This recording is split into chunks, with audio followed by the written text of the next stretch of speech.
د افغان کډوال په لنډ کوتل موقتي کیمپ کې ځانونه ثبتولو لپاره انتظار وباسي.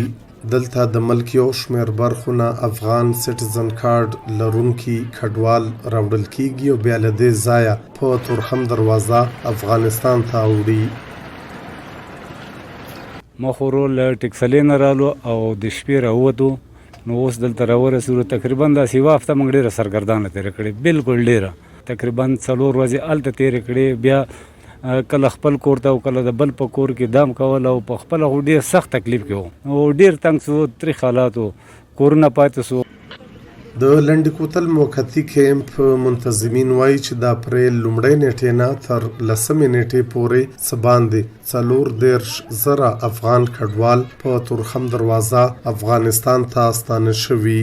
هیڅ قسم د ځای نشته. دا فلحال زه خپله یو افغان مهاجر یم، خو ترانسپورټ کې یم.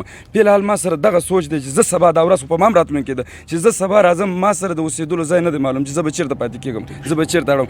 او د افغانستان اسلامي امارت نه مو یو عاجزانه خواست دا دی، که تاسو دا کډوال په دې ملک کې پاتې کول غواړئ، تاسو د خپل ملک آبادول غواړئ، دغه کم کډوال چې را روان دي دوی ته د کور دپاره ځای ورکوئ.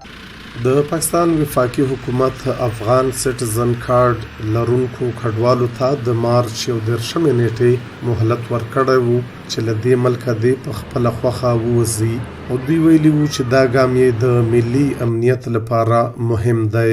فرهاد شینواری، مشال ریډیو، خیبر.